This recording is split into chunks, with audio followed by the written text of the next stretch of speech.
를 가지고 오늘 7절까지만 읽었습니다만 24장 전체를 가지고 하나님의 때, 나의 때, 하나님의 때, 나의 때, 우리 이 말씀을 가지고 이 말씀도 우리가 금년에 우리에게 주신 표 인내로 승리하라. 그 말씀과 다 이렇게 일맥상통하는 말씀 같습니다. 하나님의 때와 나의 때가 어떤가? 우리가 한번 오늘 이 말씀을 통해서 또 금년 한 해도 끝까지 결승선까지 금년 마지막 날까지 이제 인내로 승리하는 귀한 한 해가 되기를 바랍니다. 지난 금요밤 기도회 때는 그 전에 송구영신 예배 드렸고 그 전 금요밤 기도회 때 23장을 가지고 말씀을 드렸죠. 하나님의 보호하시는 손길, 하나님의 보호하시는 손길이란 제목으로 말씀을 드렸습니다. 하나님께서 사울의 손에서 사울이 얼마나 이 다윗을 잡으려고 했습니까? 잡아 죽이려고 하는데 그때마다 하나님께서 개입하시고 도우시고 여기 23장 14절에 아주 그렇게 결론적으로 얘기하고 있죠. 23장 14절 보시면 다윗이 광야의 요새에도 있었고 또 십광야 산골에도 머물렀으므로 사울이 매일 찾되 사울이 매일 찾아요. 이 다윗을 잡아 죽이려고 매일 찾되 하나님이 그를 그의 손에 넘기지 아니하시니라. 다윗이 그의 손에서 피하니라 그러지 않았어요. 하나님이 그를 그의 손에 넘기지 아니하시니라. 다윗이 아주 도망을 잘 다녀가지고 잘 피해 다녀서 이 사울의 손에서 피한 것이 아니고 뭐예요? 하나님이 주어가 인생의 주어가 하나님이에요. 하나님이 다윗을 사울의 손에 넘기지 않으셨어요. 하나님이 보호하시는 손길이 늘 이 다윗과 함께 하신 것을 우리가 봅니다. 금년 한 해도 하나님께서 저와 여러분을 이렇게 하나님의 보호하시는 손길로 지키시고 인도하시고 보호해 주실 줄 믿습니다. 오늘 24장에 와서 우리가 이 하나님의 때 나의 때에 대해서 생각하겠습니다. 특별히 오늘 말씀을 보면 우리가 하나님께서 다윗을 보니 내 마음에 합한 사람이라 그렇게 말했죠. 내 마음에 합한 사람이라. 13장 14절에 그랬죠. 여호와께서 그 마음에 맞는 사람을 구하여 그 백성의 지도자로 삼으셨나이다. 마음에 합한 사람. 사도행전 13장 22절에 보면은 베드로의 설교 가운데 이런 말씀이 나오죠. 내가 이새의 아들 다윗을 만나니 내 마음에 합한 사람이라. 사도행전에 그렇게 나와요. 내 뜻을 그를 통하여 다 이루게 하리라. 이렇게 말씀했는데 우리 하나님의 마음에 합한 사람이라는 그 한 면목을 오늘의 사건을 통해서 우리는 발견할 수가 있어요. 특별히 오늘의 사건을 통해서 다윗이 왜 하나님의 마음에 합한 사람이었나 하는 것을 오늘 24장의 사건을 통해서 볼 수가 있습니다.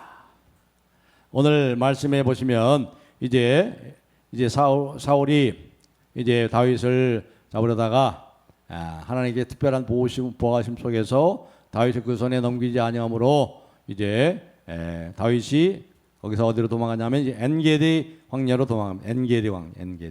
엔게디 광야로 가죠. 오늘 24장 1절에 나오죠. 엔게디 광야. 엔게디 광야는 사해죠. 사해 서쪽에 해안지대에 있어요.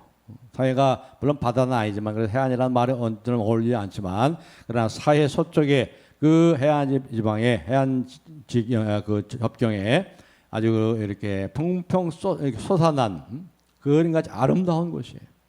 거기는 이제 풍랑 작용으로 인해서 저 침식 작용으로 인해 가지고 이렇게 참으로 아름답게 이렇게 구릉이 생기고 말이죠. 높은 탑처럼 생기고 높이가 미쳐 600m나 넘는 그러한 참 절벽도 있습니다. 절벽도 생기고 침식 작용과 이 바람 작용을 통해 가지고 그리고 그 위에는 이제 그 위쪽으로 가면은 바로 여기 넓게 바로 여기 엔게디 광야가 잘 펼쳐지는 거예요. 바로 그곳에 이제 이 다윗이 거기서 숨게 됩니다. 자, 여기 보면은 참 이상을 하나 발견할 수 있어요. 23장 28절에 보시면 이런 말이 나오죠. 이제 다윗이 거의 포위가 돼가지고 사울의 손에 잡힐 뻔했는데 23장 27절에 보면은 전령이 사울에게 와서 이르되 바로 앞에 에워싸고 잡으려 하잖아요. 거의 도안했던 지혜요. 다윗이 잡히려고 하는데 27절에 전령이 23장 27절 전령이 사울에게 와서 이르되 급히 오소서 블레셋 사람들이 땅을 침노하리이다 하고 전령이 와서 급하게 그냥 얘기하니까 다윗을 거의 잡으려는 사이에 그 어떻게 다윗에게 또 시간을 뺏기고 하겠어. 이미 블레셋이 침략한다는데. 그래가지고 그것을 놓고 다윗 잡는 것을 놓고 포기하고 이제 이 블레셋을 막기 위해서 간 거예요. 근데 참 재밌는 거 곳에 보세요. 24장 1절에 한번 보세요. 근데 24장 1절에 보니까 사울이 블레셋 사람을 쫓다가 돌아오매. 블레셋 사람을 쫓다가 돌아오매. 참 이게 참 블레셋 침략의 아이러니입니다. 블레셋이 어떻게 한다는 말은 없어요. 여기 지금 23장 27절하고 또 23장 28절에 보면 이에 사울이 다윗 쪽 뒤쪽 길을 그치고 돌아가 블레셋 사람들을 치러 갔으므로 그것을 살라하마 누곳 분리된 곳 분리하는 바위라 칭하니라. 그렇게 놓고 어떻게 되는 얘기가 없어요. 이쪽에 넣고 24장으로 바로 와가지고 넘어와가지고 이 화자가 이 나레이터가 사울이 블레셋 사람을 쫓다가 돌아오매 블레셋 사람 어떻게 되는지 얘기도 안 하고 있어요. 그냥 쫓다가 돌아왔다는 거예요. 이게 참 이치하나죠. 이게 어떻게 된 일인지 잘 모르겠어요. 그러니까 하나님께서 이 다윗을 그 도개된 쥐처럼 말이죠. 도개된 쥐처럼 이 다윗을 구하기 위해서 하나님이 하신 일 외에는 어떻게 설명할 수가 없는 거예요. 다시 이제 엔게디 나이 돼 가지고 이제 다시 화자가 이제 다윗의 이야기로 돌아갑니다. 거기 보니까 이번에는 여기 2절 보시면 사울이 온 이스라엘에 택한 사람 3,000명을 거느리고 지금 다윗이 부하는 몇 명이죠? 600명이잖아요. 한 맺힌 사람, 소외된 사람, 억울함을 당한 사람들, 불량자들 600명. 근데 여기 이 사울은 자기가 택한 사람, 다시 말하면 그 사울의 군대 중에서 최고 훈련된 고도로 훈련된 친위대 가장 정예부대예요. 정예부대 몇 명이 그것도 3,000명이에요. 3,000명을 이끌고 다시 이제 다윗을 잡으려고 추격하면서 이 엔게디 광야로 온 겁니다. 그런데 아까도 말씀드렸지만 엔게디 광야에는 이제 바람의 작용과 침식 작용이 인해 가지고 거기 이제 울퉁불퉁해가지고 거기 굴도 있고 말이죠. 높이 이렇게 산처럼 솟아오기도 하고 이렇게 아름다운 참 거기 관광 명소입니다. 거기가 우리는 그때 가보지 못했습니다만은 그런 곳이에요. 이제 거기에 보니까 굴이 있는 거예요. 굴이 있는데 오늘 이 사울이 보니까 뭐라고 그랬냐면 3절에 길가 양에 우리는 이제 굴이 있는지라 그래서 굴이 있는지라 사울이 뒤를 보러 들어가니라. 그런데 그 굴 속에 깊은 속에 누가 있는 거예요? 짐이 다윗과 그의 사람들이 그 굴 깊은 곳에 있더니 굴이 깊어요. 얼마나 깊은지 지금 다윗은 안 속에 있고 그 600명과 다윗은 거기 있는 거예요. 그 굴이 얼마나 크겠어요? 얼마나 깊겠어요? 그런데 거기 안에 이 다윗이 있는지 모르고 이제 이 사울이 급해가지고 뒤를 보러 갔다, 발을 가리우러 갔다, 잠시 쉬러 갔다는 말도 있고 아니면 용변을 보러 갔든지 아무튼 급한 일이 있어가지고 이제 그 시원한 굴 속으로 들어간 거예요. 자 여기 보세요. 자 이때 드디어 때가 왔습니다. 때가 온 거예요. 무슨 때가 와서 절호의 기회가 절호의 찬스가 이제 다윗에게 온 것입니다. 이 기회를 놓고 자 다윗과 그 부하들이 얘기하는 걸 보세요. 자 여기 4절에 보시면 이렇게 얘기하죠. 4절 한번 다 같이 한번 읽어보겠습니다. 4절 시작. 다윗의 사람들이 이르되 보소서 여호와께서 당신에게 이르시기를 내가 원수를 네 손에 넘기리니 네 생각에 좋은 대로 그에게 행하라 하시더니 이것이 그날이니이다 하니 다윗이 일어나서 사울의 겉옷자락을 가만히 베니라. 다윗이요. 그들이 합창이나 해듯이 말이야. 그 600명의 부하들이 바로 이 날이 그날이 아닙니까? 바로 절호의 찬스가 왔습니다. 바로 여호와의 날, 원수 갚는 날, 그날이 왔습니다. 지금 이때 가서 저 사울을 치십시오. 이렇게 그들이 합창이나 하듯이 말이에요. 한 마음이 돼가지고 이 다윗에게 그렇게 얘기합니다. 그들이 뭐라고 그러냐면 참 그들도 하나님의 말씀을 이용하면서 말이죠. 여호와께서 당신에게 이르시기를, 명분이 좋아요. 또 하나님 갖다 붙이는 거 보세요. 하나님 갖다 붙이는 거 보세요. 여호와께서 당신에게 이르시기를 내가 원수를 내 손에 붙이리니 네 속인에 선한 대로 그에게 행하라 하시더니 이것이 그날입니다. 그럴듯하게 하나님의 이름을 들먹이면서 하나님의 말씀을 인용하면서 다윗을 부추기고 있는 거예요.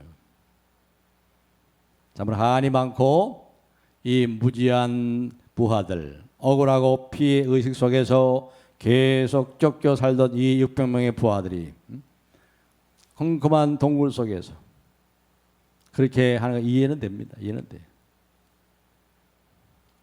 자, 여기 보니까 그 말을 듣고 다윗의 행동이 다릅니다. 다윗이 어떻게 했다고 그랬죠?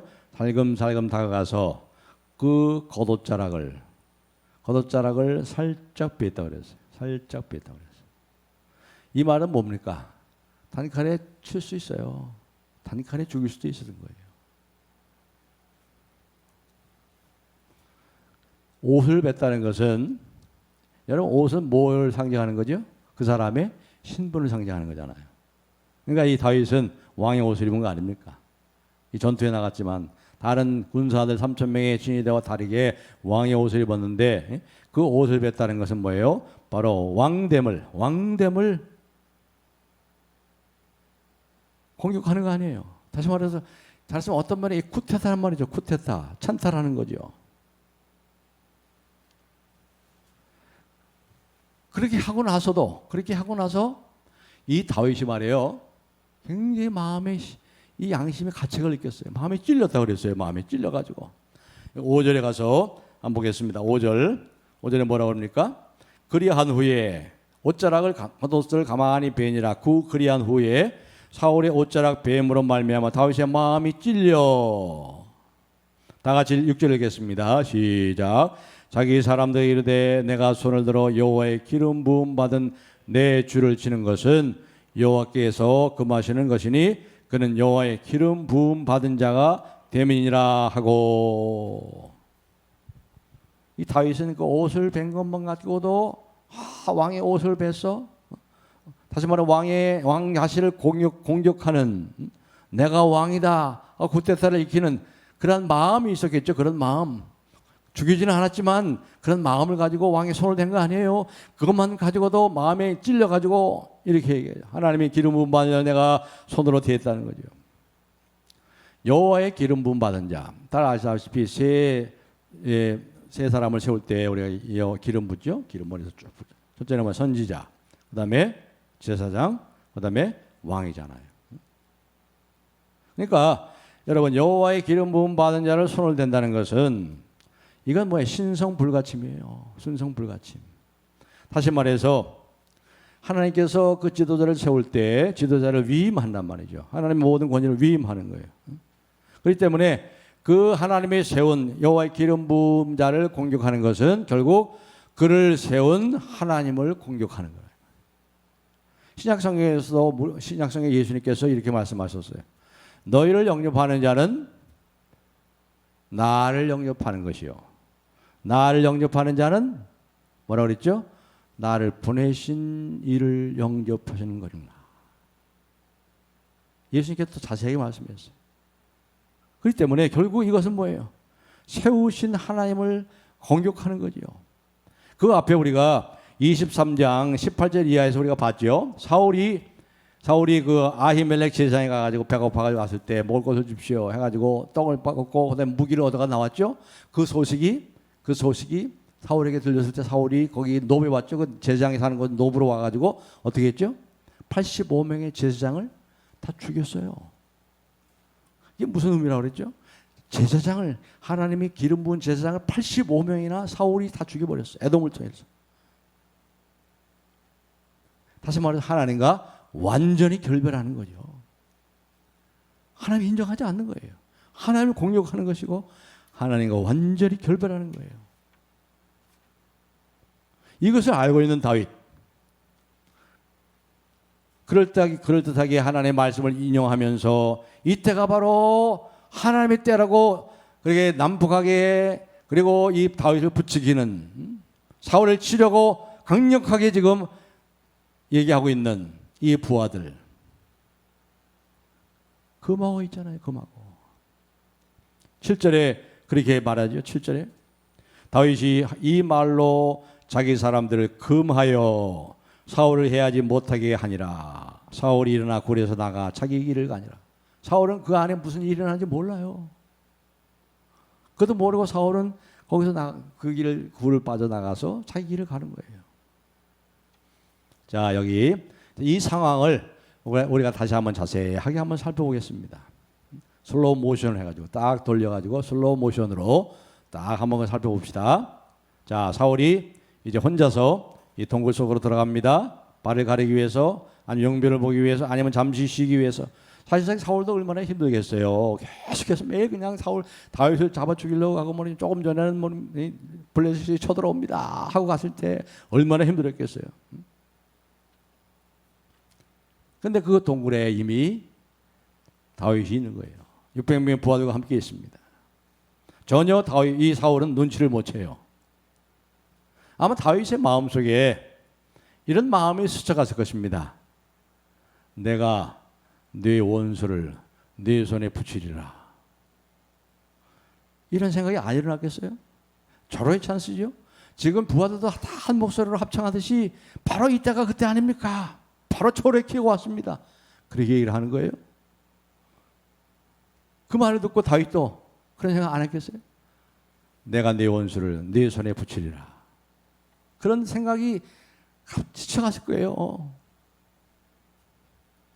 그때부터 아마 이 다윗은 그 순간, 짧은 순간에 생각했을 거예요. 이것이 정말로 여호와 하나님의 말씀인가? 정말 하나님의 뜻인고 하나님의 섭리인가? 아니면 나의 욕망의 소리인가? 내 부하들의 욕망의 소리인 것처럼 이것이 내 속에 내 욕망과 내 야망의 소리가 아닌가? 이 날이 과연 그 날인가? 원수가 없는 날인가? 바로 그때인가? 여호와의 날인가? 아니면 나의 야망을 성취하는 날인가? 여기서 우리가 빨리 우리가 분별해야 돼요, 여러분. 빨리 분별을 해야 돼요. 영적인 분별력이 그래서 필요한 거예요. 하나님의 마음에 속한 종 다윗의 마음에 아마 견디기 힘든 시험으로 다가왔을까, 그 순간이 정말 이때가 하나님의 때인가? 여호와의 원수가 없는 날인가? 아니면 정말 내 야망을, 내 욕심을 따라 성취하는 나의 때인가? 짧은 순간이지만 그런 생각이 스쳐갔을 거예요.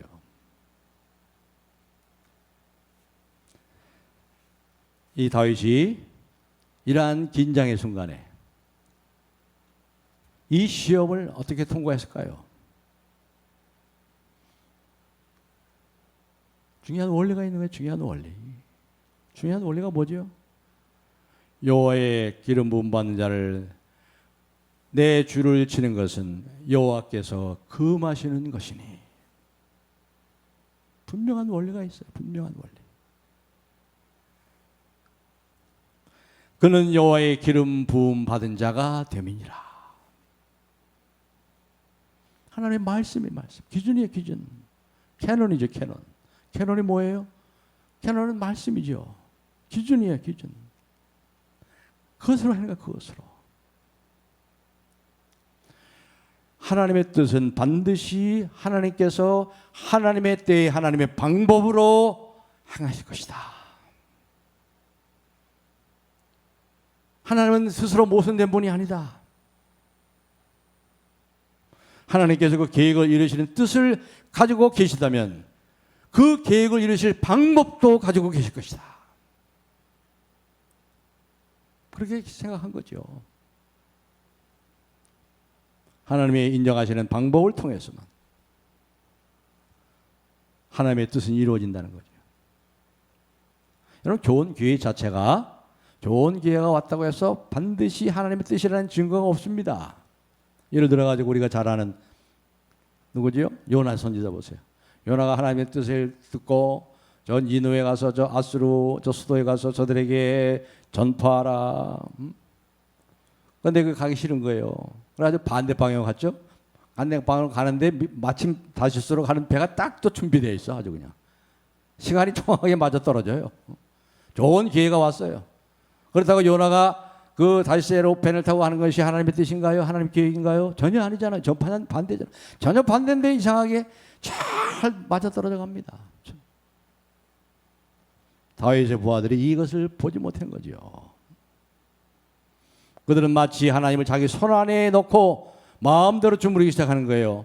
하나님을 내세우면서 명분을 내세우면서 자기 욕심들을 채우는 거지요. 그러니까 우리가 어떤 상황에 있다 할지라도 그 상황 속에서 하나님의 원리를 발견해야 돼. 하나님의 원리, 하나님의 말씀을 발견하고 그 말씀으로 그 상황을 해석할 줄 알아야 되는 거예요. 이게 영적인 분별력이죠. 십자가의 방법이에요. 십자가의 방법. 항상 십자가의 방법. 사랑과 섬김과 겸손과 온유의 방법, 희생하는 방법. 이 십자가의 방법이죠. 내 뜻의 욕심을 채우는 것이 아니에요. 쉬운 길이 아니죠. 여러분 신앙생활에 쉬운 길이 절대 없어요. 지름길이 없어요. 믿음이 빨리 자라기 원하십니까? 믿음이 빨리 자라는 12주 속성 뛰는 것이 속성 단계 없어요. 속성으로 내 믿음을 자라게 하는 그 속성 과정이 없어요. 절대 신앙의 과정 속에 그렇게 숏컷이 있는 것이 아니에요. 쉬운 방법이 있는 것이 아니에요. 항상 쉬운 길이 있지 않아요. 사실상 지금 처치하면 얼마나 쉽겠어요. 지금 사울을 처치하면.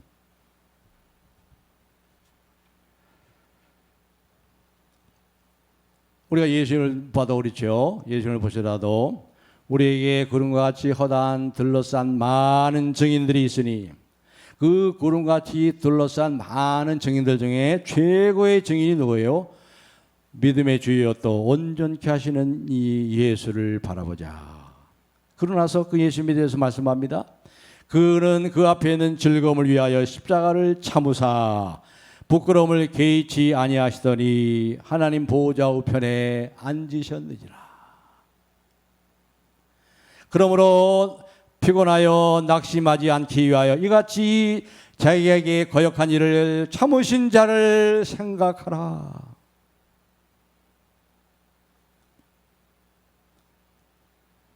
우리 주님도 주님이 갚지 않아요.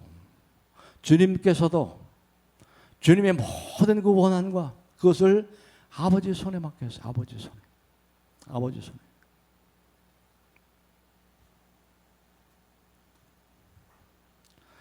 항상 피곤하여 낙심하게 되는 과정이 있는 겁니다. 항상 인내 과정을 통과해야 돼요. 인내라는 것이 얼마나 성경에서 중요한 주제인지 제가 오늘 새벽에서도 말씀드렸죠. 오늘 새벽에 우리 초기 기독교의 인내와 그 발효라는 그 책에서 앨런 크라이더가 특별히 교부들의 초대교회 교부들이죠. 그러니까 사도 시대가 끝나고 이제 교부 시대가 시작되잖아요. 그 마지막 교부가 누구냐면 어거스틴이거든요. 어거스틴 300년대 이제 기독교가 공인되기 이전에 300년경부터 이제 어거스틴이 교부가 되었고 그 전에 뭐 키프라누스라든가 여러 많이 있습니다. 그 문헌을 보면 그들이 그렇게 많은 환난과 핍박을 받으면서도 늘 관심을 가지고 있는 것은 인내의 유익이다. 인내의 유익. 인내가 뭔가? 인내를 통해서 이룬다. 인내는 인내. 그러면서 어떤 인내를 얘기하는 거예요? 하나님이 친히 강림하셔서 하나님께서 친히 모든 눈물을 씻기시고 우리에게 행한 대로 그 악인들에게 갚아주시는 그 진노의 날에 대한 그 기다림을 가지고 인내를 가지고 하나님의 심판하신 날을 기다렸다는 거예요. 귀하고 가치 있는 것은 그렇게 쉽게 그렇게 우리에게 오는 건 이루어지는 게 아니에요. 모든 게 다 그렇습니다. 만병통치약 없습니다. 그건 전부 가짜예요. 정말 값지고 가치 있는 것은 그 고귀한 것을 쉽게 얻을 수가 있는 게 아니에요.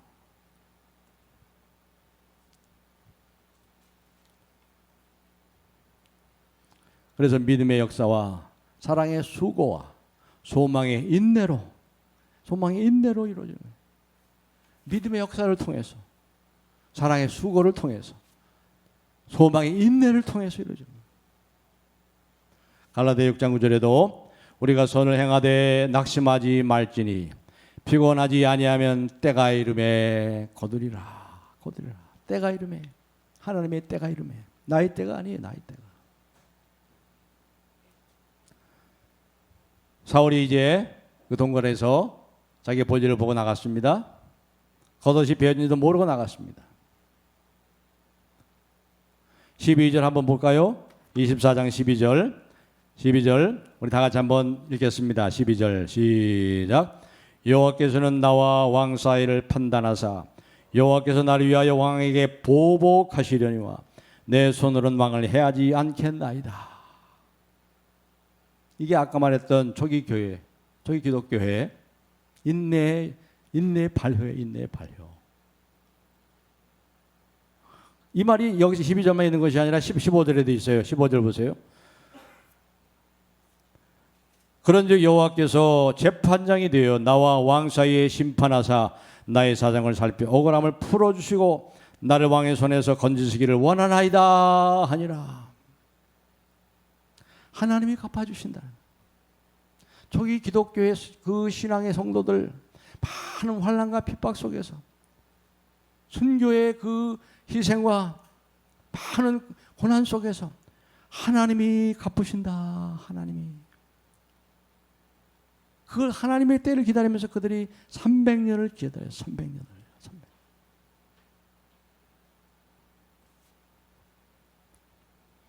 베드로전서 2장 23절에도 욕을 받으시되 대신 욕하지 아니하시고 고난을 받으시되 위협하지 아니하시고 오직 공의로 심판하시는 자에게 부탁하시며.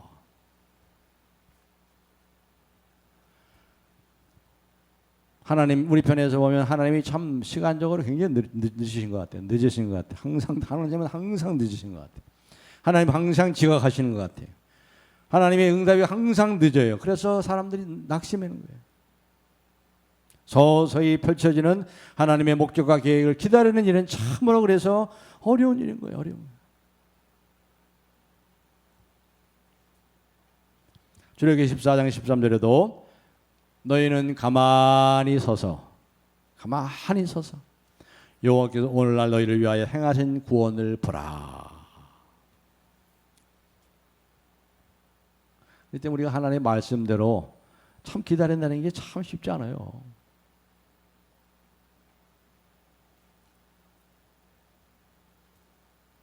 다윗은 자기 자신의 어떤 힘이나 다른 사람의 어떤 힘으로가 아니라 하나님께서 하나님의 방법으로 하나님의 계획을 다 이루실 것을 이 다윗은 분명히 여기서 확신한 거죠.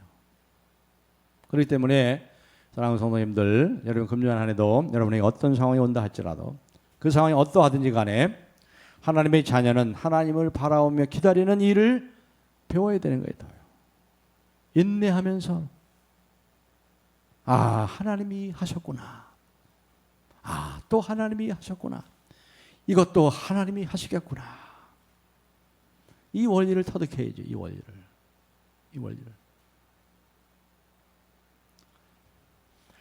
오늘 이 사건이 시편 57편이 나와 있어요. 시편 57편 제가 한번 잘 읽겠습니다. 시편 57편 이 표제를 제가 읽겠습니다. 표제 시편 57편 다윗의 믹담시 인도자를 따라 알다스엣에 맞춘 노래.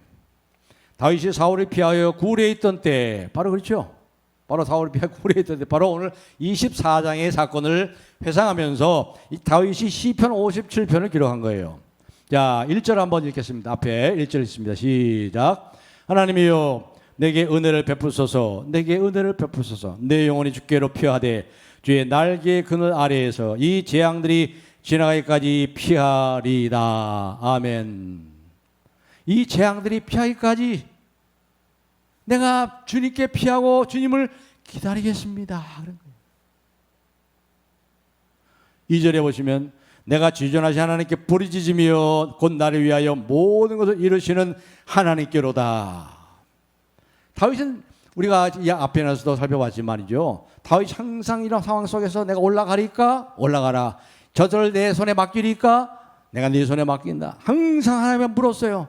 지금 짧은 순간에만은 24장의 짧은 순간이지만 그 순간에 이 부하들이 막 재촉을 하잖아요. 막 부추기잖아요. 바로 이때가 아닙니까?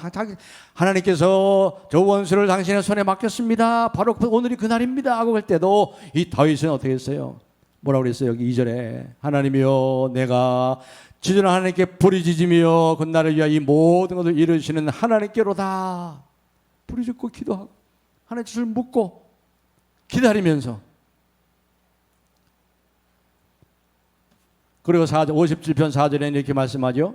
4절 제가 읽겠습니다. 내 영혼이 사자들 가운데에서 살며 내가 불사르는 자들 중에 누웠으니 곧 사람의 아들 중에라. 그들의 이는 창과 화살이요 그들의 혀는 날카로운 칼 같도다.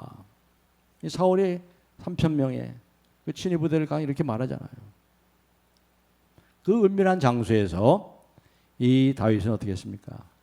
세상과의 문을 닫고 정말 캄캄한 골에서 하나님께 기도를 드리면서 하나님과 교통을 하고 있다는 거예요. 이 모든 사실 가운데 가장 중요한 사실은 그들의 적이 아니라 하나님이었다는 겁니다. 하나님.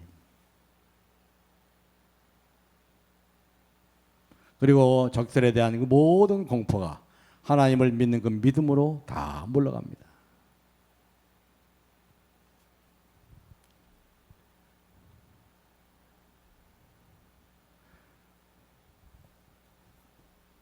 사랑하는 성도 여러분, 우리도 어떠한 상황 가운데 우리가 처한다 할지라도 그 가운데 하나님을 생각하세요.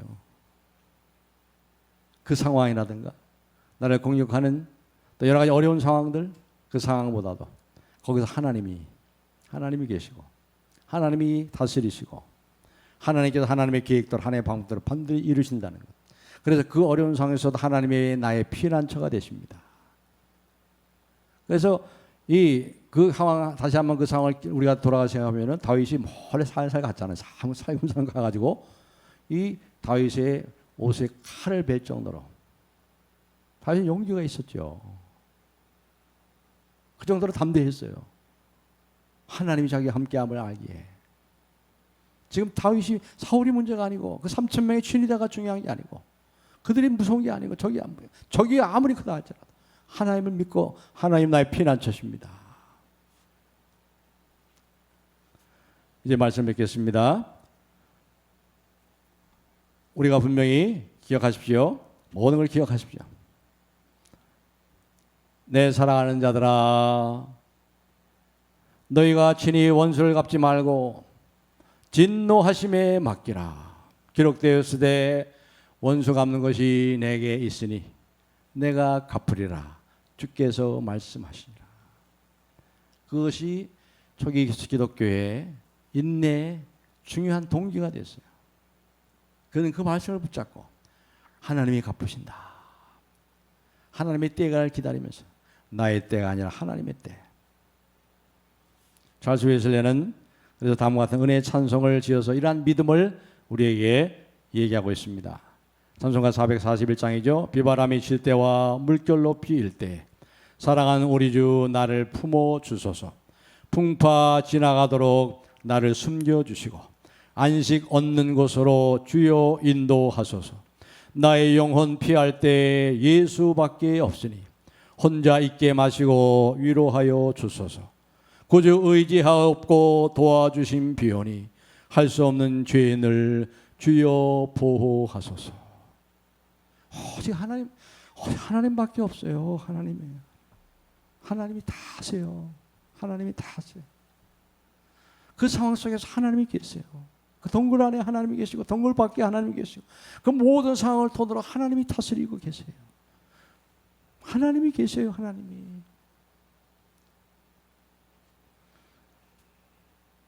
그 하나님만 의지하고 하나님의 때를 기다리면서 인내하시고 가지 인내하시고